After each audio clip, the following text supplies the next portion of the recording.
Welcome, everyone. We are live. We are live on Fanbase, Facebook, Twitter, and YouTube. And it is good to see each and every one of you here on this lovely Monday. What are we talking about today? Inside out, right? You know, the jam. Think about it. Life occurs from the inside out.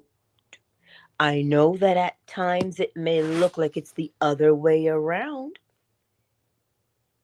but that comes because it just happens. It flows so beautifully, like we don't see the connectivity of it.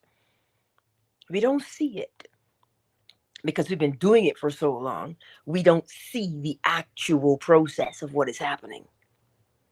So I know I had this for next week, but we're going to talk about it here right now because I keep hearing this question. Angela, I don't know how to make this happen. Don't worry. Sometimes I forget myself and I ask the same question. Sometimes I forget myself and I ask the same question. How do I do this? It's so hard. And then in the midst of that question, I hear, wait, what do you mean, how do you do it? The process doesn't change. And I'm like, you know what? You're right. The process never changes.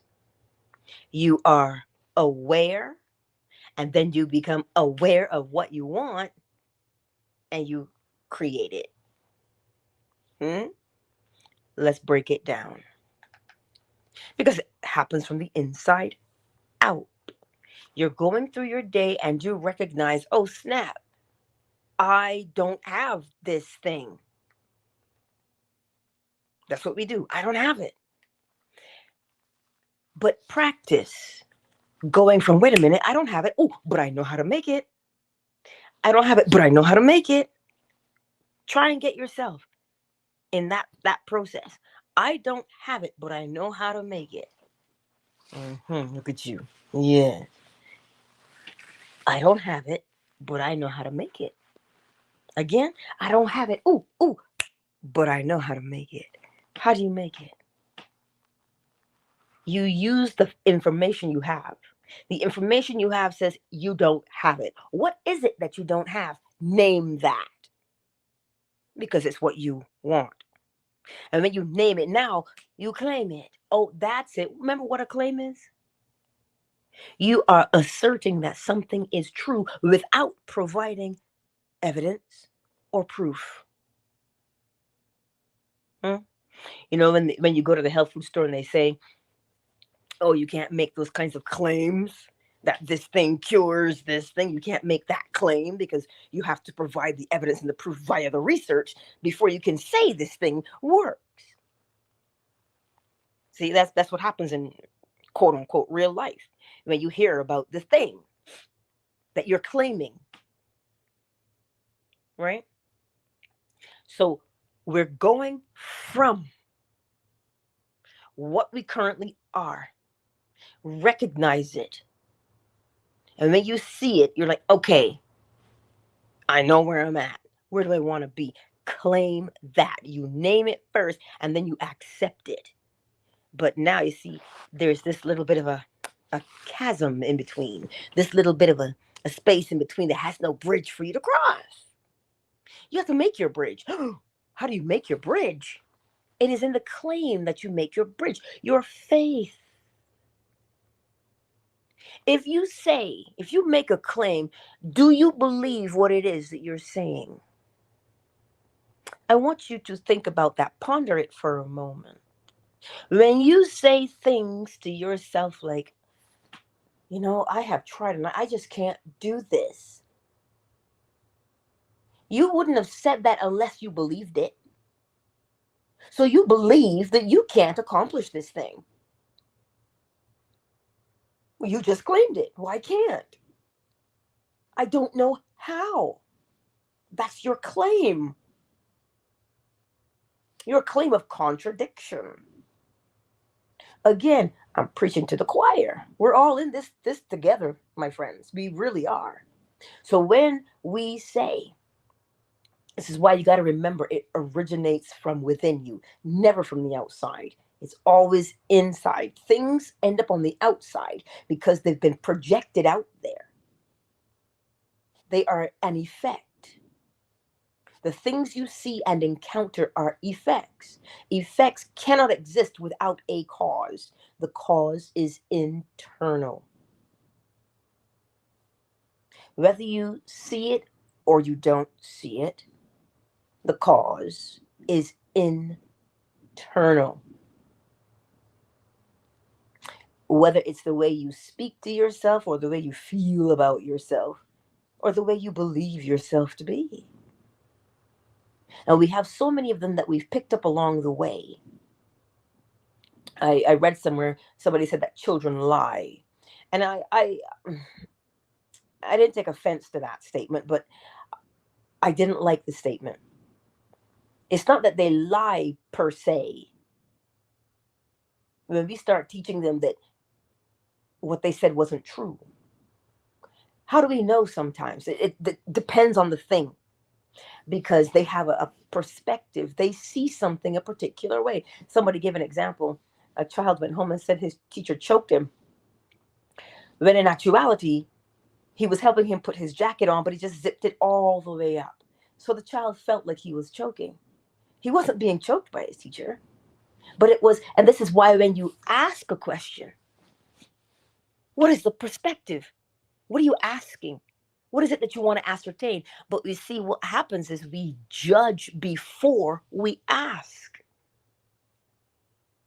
We judge it before we ask, meaning the moment the need or the want arises from within us, not everybody, but we squish it. We squish it, we flatten it, we say, I can't, I don't know how. And then because we don't know how, right? That's what we tell ourselves. Because we don't know how, we bind ourselves. We bind ourselves with our words. Because the moment you say, I don't know how, I can't figure it out, you're now stuck. That's what we do. So how do you prevent yourself from getting stuck? You prevent yourself from getting stuck by first recognizing what it is you're doing. Simple as that. What are you doing? You don't judge it. You don't beat yourself up and say, oh my God, I suck, blah, blah, blah. No. Assess the situation. And remember that with everything, the more you do it, the easier it becomes and the better you get. That is not hearsay. That is fact, because you live it every day. Some of us drive.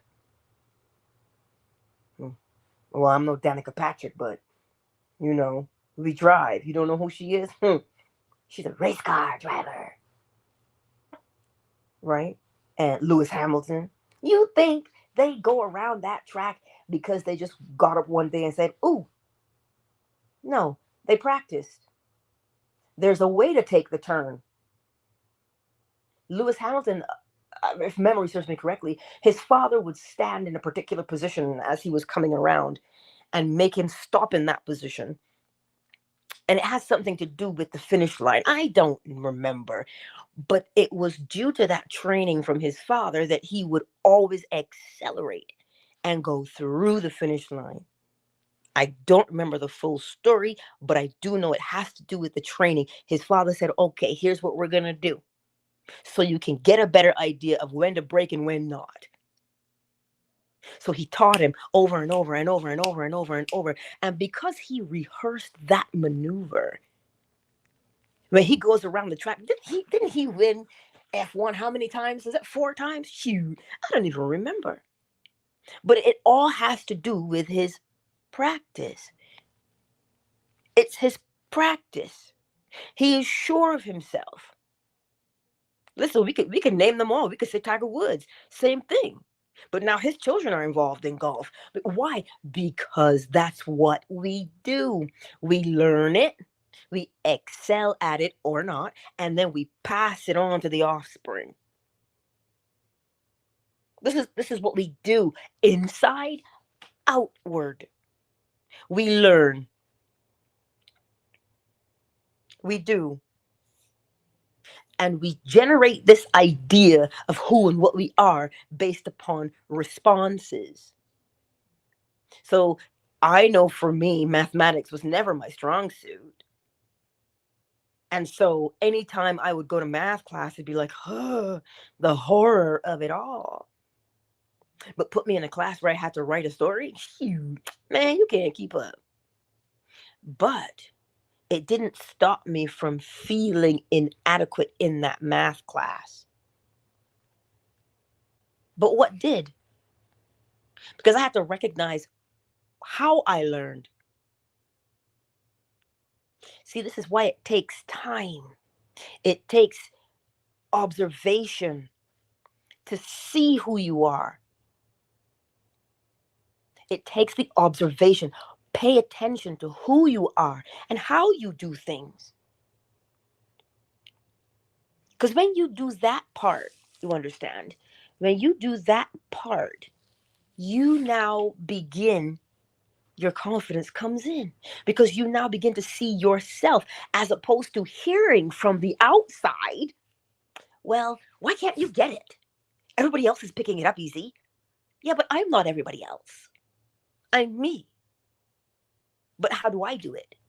And so sometimes when we judge the situation, right, coming from the outside, we stifle ourselves from the inside.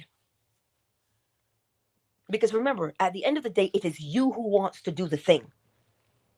But if we judge through the lens of opinion, if we judge through the lens of opinion, we bind ourselves. So then what do? Recognize what it is we want to experience. And then, which is what we do naturally anyway, we experience in imagination what we would experience in reality if we were what we said we wanted to be. We do this all day, every day. You cannot escape the process of creation. It is laid out. It has a rhythm, it has a pattern, which by it makes it predictable, which brings comfort, which brings faith, which brings confidence, because you know the same thing is going to happen every single time. That's what's so beautiful about the process, about law. And it always starts with, an objective. What is it that you want to accomplish? You see, the outside world, they call it goal setting. My little raptor. They call it goal setting. Nothing wrong with that word. But remember, the goal came from within yourself. And we always want to lay out a pathway, which is totally fine. If you're type A personality, that's what you're going to do. You want to know how this is going to happen, that's going to happen, and you want to lay it out. But the law tells you, let me handle the heavy lifting. You know what it is that you want to accomplish. Experience it in your mind's eye. And from there, what you're doing when you imagine in your mind's eye, you are molding and shaping this, for lack of a better phrase, clay. That's what you and I are doing when we give our attention to something. We're molding it and shaping it. And when you keep your hands there and you mold and shape it, because that is persistence, eventually you get the shape you're looking for. The shape that matches what's inside your mind's eye. That's what happens. Why? Because you were persistent to keep your hands on it and shape it. So lift that from the page now using the law of correspondence. Because it's not clay that you're working with, but it is something very similar. You and I can't see it. We can't see it, but we know that there is something there that brings all of these necessary components together, which would be people, material that is required, money that is required, transportation that is required. Whatever is required to bring that shape into form comes together. It's sticky. Cohesion.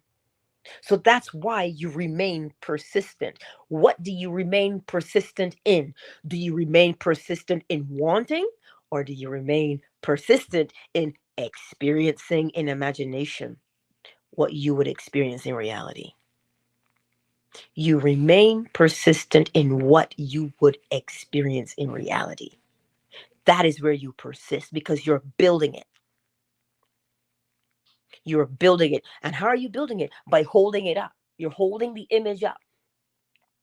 It's like a 3D printer. It can't have a blank screen. It has an image on the screen that the lasers or however it does it prints it out on the other end. But if you get rid of the thing in there, you're going to stop the printer. It has to have something, a memory to go from, to recreate what's on the inside, on the outside, so you and I can interact with it. That space in there is the persistence. And we persist. Oh, don't think I don't see you. We persist in experiencing in imagination. That's where we persist, which means we replay it. But you're not just replaying it by rote memory, you understand. You're not persisting by rote memory. You're persisting in what? That little scene that you're rehearsing. That thing you would do, that thing you would say. Neville says, perhaps you would just say thank you. Well, once you've received something, you say thank you, don't you? This is what he's saying. But when you say thank you, how do you feel when you say thank you? When you accept something and you say thank you, you put your hand out and it's put inside your hand and you look at it and you go, oh, thanks. When the Uber comes by to pick you up and didn't pass you because it doesn't know who you are, and you get in, you go, oh, thanks, especially if it's a really cold day. When you say thank you, there is a physiological response. So when you are experiencing in imagination what you would experience in reality, it is accompanied by a feeling. That feeling is not coming from outside. That feeling is coming from the inside. This is why when we go outside looking for something, you're looking for love in all the wrong places. The song just popped into my head. When you're looking for something and you think that thing, when you find it on the outside, is going to bring you the relief. That's what we're doing. We're moving from the outside and we're saying, well, that thing out there is the only thing that can save me. Wait, what? No. Go backwards. It is inside. And if you pay attention, we're actually following the same process that the all uses. It projects from within itself to the exterior of itself. Over and over and over again. Until such time, it retracts. That's what it is. That's how we do it day in and day out. So when we rely on an external thing, external things are fleeting. They're fleeting. It means it just happens and then it's done, But if we sustain ourselves from within, we would overcome the problem we're having in the world right now. And what's that problem? The next dopamine hit. Dopamine is a response. It's an effect. To what cause? What's the cause? It's The lack of something we think we're missing out on. We want the thrill. We want this. We want that. Woo. But if you do it from the inside out, the dopamine that you do get, it's not just hard and fast. It's like a slow release. It feels like a slow release because it's longer lasting, and you don't need what's the word? You don't need a hit over and over and over and over and over and over and over again. You don't require the constant stimulation because you're not seeking from the outside, but you are producing from within. And when you produce from within, you're constantly giving it life. But what we do with the dopamine hit is we collect the thing that is dying. And when it's dead, what do we need again? Life. That's why you keep needing the hit over and over again. It is dead. But if you come from the inside out, if you come from there, you are constantly giving the thing life. Because life comes from within. Once it gets on the exterior, the decay begins. So if you keep looking for the stimulation to come from the outside, it only lasts as long as what's sustaining it. And there's nothing sustaining it anymore. That's why it's dying. So by the time you get to it, there's no more life left in it. And that's why you keep needing it more and more and more. But we learn by cultivating from within. How do we do it from within? It is the inner conversation. It is the way we speak to ourselves. It is what we hold to be true about ourselves, thereby forming our concept, our state of being. How do you want that to be? What do you want there? Do you want confidence? Do you want to be sure of yourself? Okay. What would it be like if you were sure of yourself? How would you make your decisions if you were sure of yourself? Well, you would make your decisions in a way that says, this is what I'm doing, as opposed to, well, I don't know. What if I fail? Well, let me see who could help me. When you're sure of yourself, you're clear. There's clarity. And when you say, I am that, I am, but it's done. You're not wishy-washy. You're not sitting on the fence. You're not cowering in the corner either. You are confident. So if it's confident, you see, we think sometimes that it's only material things, right? Living in a material, right? We think it's just material, but it's not. Confidence isn't material; it's immaterial. But if you don't have any, it affects the material. Develop the inward. Because if you do that, you will constantly breathe life into your existence. This is why I don't like the word motivation. That has to come from outside of you. Something has to stir you up. No, you've got to stir your own self up. Inspiration from the inside outward. That's what we do, right? I trust that that's beginning to make a little bit more sense. If fan base, if you guys are in the chat, I can't see the chat, just so you're aware. But bear in mind, everything starts within. We always get an idea.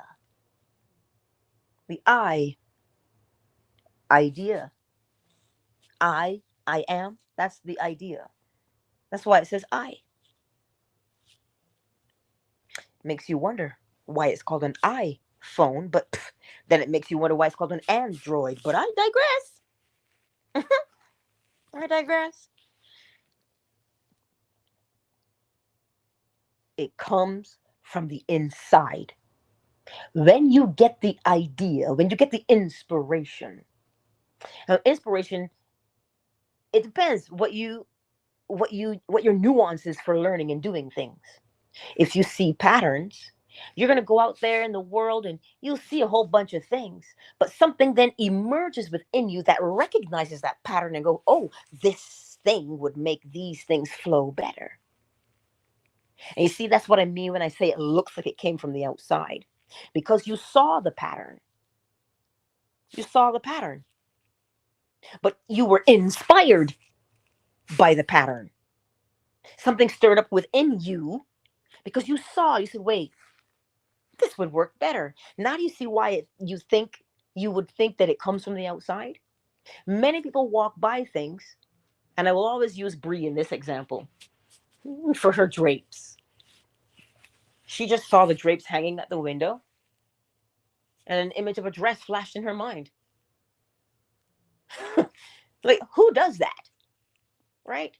It's just like if you're walking on the marketplace and you're seeing ingredients, you might see the ingredients separately, but the image that you conjure up from the inside is of a completed dish of what you've done with those ingredients. This is why it looks like it's coming from the outside, but it isn't. You have an ability to see, and you see with your mind's eye, and then you create from the inside out. This is why the people who are imaginative, they're always on the cutting edge. Think about that for a moment. They don't run around just gathering ideas from what everybody else is doing. They're not looking at everybody else in that fashion. When they go out into the world and they experience things, the creative, that person, they see the pattern, they see whatever they see, and then boom, right there in their mind's eye, now they build it. Engineers, they can look at Lego, and Lego are just in a million pieces, but they've already seen the shape and the final piece, right? It always comes from the inside out. And if we would remember that part, because it will save you a lot of trouble. If you're dealing with, I don't know, a difference of opinion in somebody else, inside out, you're just observing something from them. So don't allow what you're observing from the outside to move you. Deal with yourself from the inside, then you dictate how you move, how you respond. This is the whole purpose. It starts from within. Even though the fruit grew on the tree, but how'd the fruit get there? The seed. How'd the seed get there? The fruit. Oh, God. But it was thought about. Thus, the seed for that fruit originated within the mind. This is how it happens. And that's why I say, even though it looks like it's coming from the outside, it isn't. Always inside. So here's the process, a final time before we welcome people. The process of creation. What do you want? What do you want to experience? Do not try and validate it. Don't make excuses, because that's not the question. The question is, what do you want? I don't care what your mother is whispering. I don't care what the preacher has whispered. I don't care. What do you want? I don't care what the bank account says. I don't care what the cupboard says. What do you want? You see, if you answer that question without judgment or without condition, you would get the true sense of the relief of that thing. You would, because it would feel good to say, oh, yes, that's what I want. And you say, and it feels good, right? But the moment you say, but I don't, oh no, I don't know, but Now you get the sensation of but, which is disappointment, because you can't possibly see how you can do it. Now, when you have those two emotions, those two sensations in the body, we go with the one that's stronger.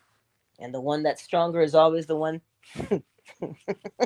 that doubt that we have, because you feel it more viscerally than you felt the relief. So if you talk yourself out of something, stop. Isn't there an exercise where they tell you just say yes? Just say yes. Whatever the question, just say yes. Some people swear by that, because what you're really doing is not judging and not conditioning. You're just simply accepting. What is your desire? Name it, claim it. That's it. Name it and claim it. And from there, in that claim, you will have felt it. You will have felt what it feels like in your body when you think about that thing. And I always give you the example of the lover, because that's the thing that rings true for most of us. Most of us have experienced this before. You know how we get all schoolgirl like and giddy, right? You know how we get when we stop and we think about that special someone. You see that feeling?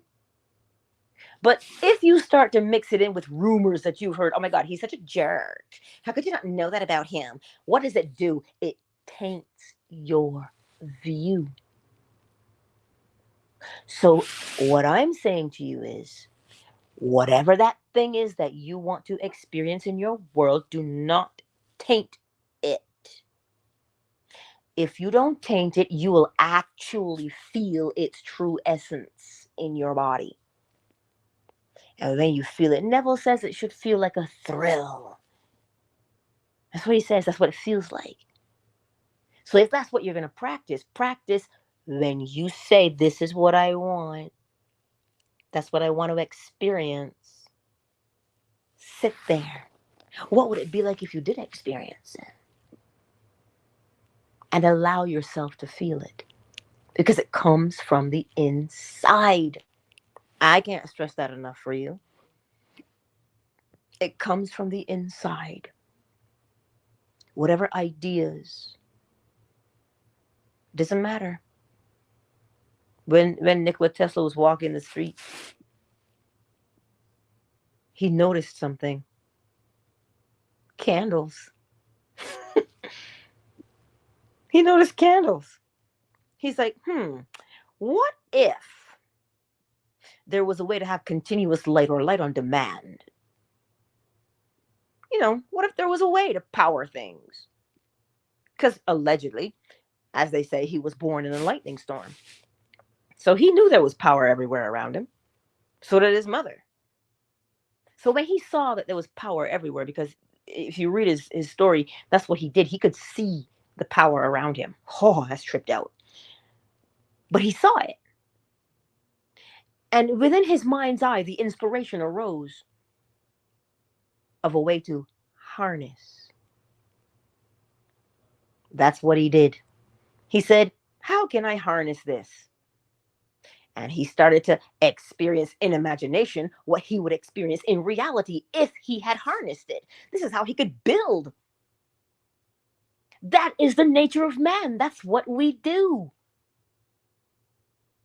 We always imagine, because that's how we create. That's how we create. So when he did that, when he said, ooh, let me harness some of this electrical power in our atmosphere, people who couldn't see what he was doing, because he had no, hey, he only claimed, right? He claimed I could do this. He had no proof or evidence other than the contents of his own mind. And you know how people are. Oh, he crazy. What he talking about? Electricity. Right? But he saw it.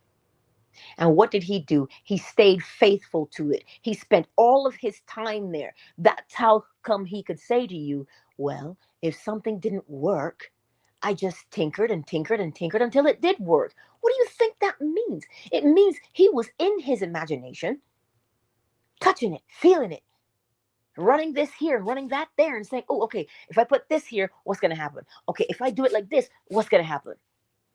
And he worked it out in his mind's eye. That's what the seamstress does. It's what the tailor does. It's what the mechanic does. It's what the bridge builder does.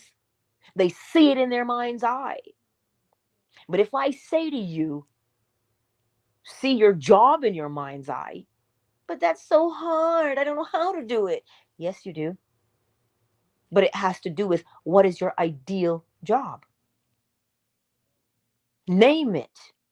Because then you'll begin to see yourself doing the activities. If you're doing accounts payable and receivables, well, your desk is full of paper and stamps and highlighters and statements. Yeah. So see your desk. Feel the pressure of month end.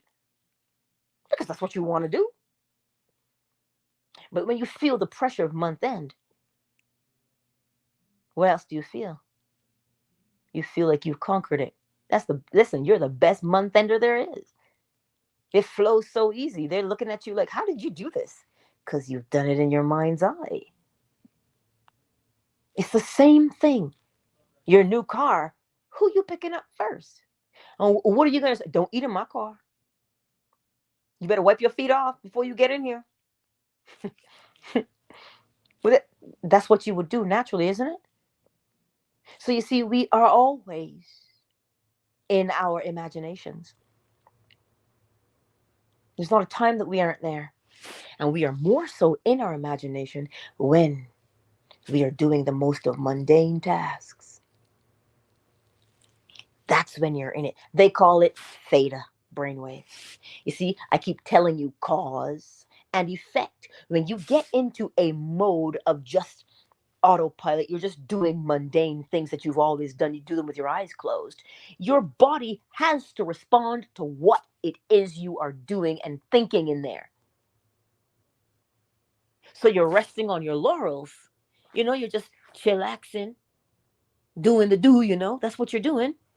So the body says, oh, theta, right? Because you're relaxed. You're just taking things in. The body always has to show the evidence of what is going on inside the mind. How else would they be able to measure brain waves or map them? Because you sit there with a little cap on, and this is what the scientists were telling the athletes to do. They're telling the athlete, run the race. They just have the cap on, and they say, close your eyes and run that race in your mind. Wouldn't you know a funny thing happened? The muscles that they would use to run the race electrically fired as if they were running the race. So then, what happens if I could put a cap on your head just to catch your thoughts on a daily basis? Which brainwave pattern would I see on repeat? Would it be the one where you are disparaging yourself? Oh my God, I'm such a loser. Would it be that one? Or would it be, ooh, I can see clearly now? Is that brainwave I would see? You see, we seem to think that the things going on within us stay there. They do not. If they stayed there, we would not be able to capture it on camera. So the next time that you are doing something, imagine, if you will, that you are wearing a cap and you're hooked up to the computer. What's the information it is telling you? What's the information? Because you must always see the contents of your own mind. This is why, how do you think let me see if I got it here. How do you think they can name your delta, theta, alpha, beta? Because the body had to show. And does this make sense to you today? Because inside determines outside. And because it appears to be so subtle, we miss it. I told you last week, if you're in a bad mood, if your stylist, if your hairdresser's in a bad mood and you sit down in her chair, she is not going to be very gentle on your scalp because her mind, listen, she's been doing hair, or your barber's been doing hair forever. They could do that with their eyes shut. So the mood comes out because they're doing something that they deem to be mundane. They can do it with their eyes shut. So the mood comes out when they do your hair. It's the same thing. What kind of mood are you in when you cook? Well, that will determine what it tastes like. But I'm not telling you anything you don't know. You already know this. You already know. When you go to the person who just, listen, they eat, sleep, and breathe cooking, and they just, oh Lord, like Emerald Lagasse, he goes, bam, they just love what they do. The food is spectacular. But you rush home from work, you in a bad mood because of traffic. Somebody cut you off, you can't park outside because somebody took your parking spot. By the time you get in the door, what are you? You're pissed off. And then you're banging pots and pans. You may oversalt. You may not salt. Why? Because the mood dictates how you behave. But where's the mood? The mood is on the inside. So the next time you are tempted to think that things are just happening random and willy-nilly, go into the recesses of your mind. What mood? What mood have you allowed yourself to just fall into? Listen, do your very best to not fall into a mood, but deliberately put yourself in one. Don't allow yourself, oh, look, I tripped and fell, please. That's like the phrase, you fell pregnant. I'm like, wait, you fell? Remind me so I can sidestep that spot where you fell, No, don't just fall into it. Deliberately choose the mood and then surrender yourself to it. That's what it is. Deliberately choose it. Why deliberately? Because then you know how it turns out. Now you're not saying, I wonder what's going to happen. No, you already know what's going to happen. You're now a prophet when you deliberately choose. When you deliberately choose, you know what the outcome is. The part that we don't know is how the roots pop out of that little seed. We don't know how the sprout just breaks through the grass, like through the cracks in the sidewalk. We don't know how that happens. But you know that it does. So why concern yourself with the how? You can't possibly figure out how. That's not our job. The how is that little bridge we don't see, where the law unfolds. Your job and my job is to be deliberate in our choices. That's it. Be deliberate. So, let us take a brief moment to welcome everyone into the space, shall we? Well, look at you, Twitter. Hello. Bobakar Diallo. Listen, I will get better at saying your name, I'm sure. Hey, Yogi. Long time no see. Richard. Hello, Richard. Now I say that name, I remember keeping up appearances with Mr. and Mrs. Bouquet. I digress. Symmetric Soul. Hello. Driving Tea. Hey. I see you all here on Twitter. There were some more of you, but work beckons. Thank you all for being here on Twitter, YouTube, and Facebook. Who's here? Double A, the better man won. Son, um, beautiful question. Let me come back to that question really quick, son. Ruby,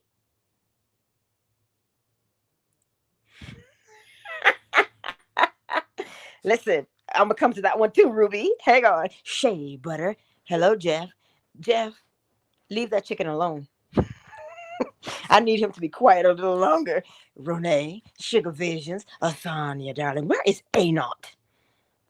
I have not said Anot's name. I'm gonna have to text Anot. Okay. I'm coming to you, fan base, but let me deal with these two questions. Ruby, you're sweet. Ruby said she had a question and then she got the answer. Funny thing, Ruby, if you have a question which is on the inside, the answer will always come because ask and you shall receive. So I'm glad. Son, how do you get in touch with me for one-on-one coaching? Underneath this YouTube video, you're going to see, first of all, you're going to see pre-order your Hermetic Oracle cards. You see that first. But then below that, you'll see learn more.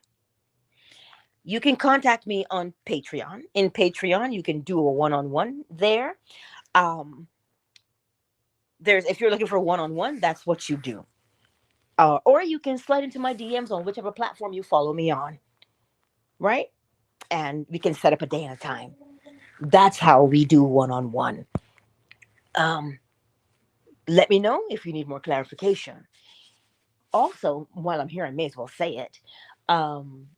The members who are on YouTube and Patreon, members, you guys will also now have group coaching. So what you do is, fan base, you already have yours, so you don't have to worry. But for the Patreon and YouTube members, submit your questions on Wednesdays or whatever day of the week you want, because on Thursdays, I will post the private link. That link remains private for all members.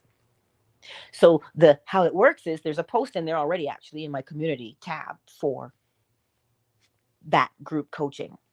So how it works is, what's your question? You don't have to give me the details. Just what's the question and where are you stuck in the process? And we go through it. And by the time I've answered all the questions, for the people who listen, you're hearing it from different perspectives, which helps. And that's every Thursday I will post a video. So it depends. If you get your questions in, the last time is Wednesday, so that I can get it out for you Thursday and post that private link, right? Fan base, let's see who's here. Hey, Vonnie, I see you. Joaquin, Ali, hello, Marquise, darling. Flo Smiles, Thick, hey. Oracle Treehouse, Afternoon Delight is in the house. I see you all. Woo, I see you all. I do. Thank you all for being here. So, remember. Oh, that reminded me to remember. There's one more meeting. If you want to be a part of the September 2024 Barbados retreat and you have not yet slid into my DMs to tell me, do so. Because once I have that meeting, that'll give me a final head count. We'll get our final price so that you can start looking at your tickets to purchase. Okay. That's September 24th through to September 28th, 2024. Thank you for reminding me to say that. And I trust that today made sense. Remember that the process is always the same. It flows from the inside out, always. So as you hear the bowl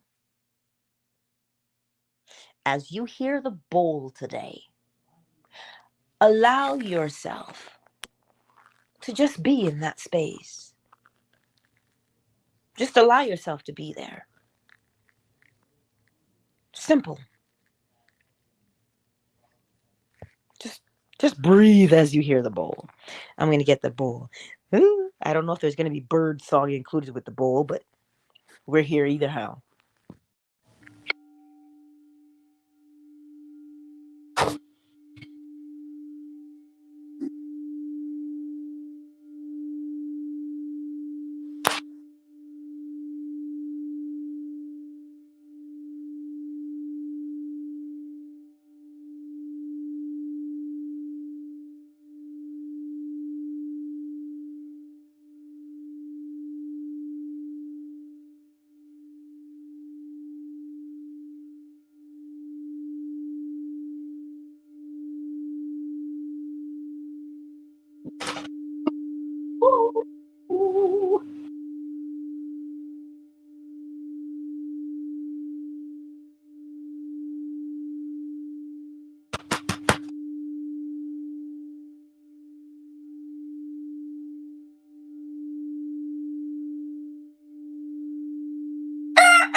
No, it's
initiated.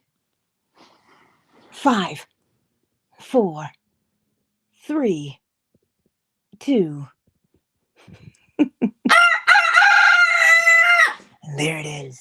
Much love to you, Twitter. Driving Tea, much love to you. I'll see you tonight at 10:45 p.m. Eastern Standard Time. Much love, Twitter.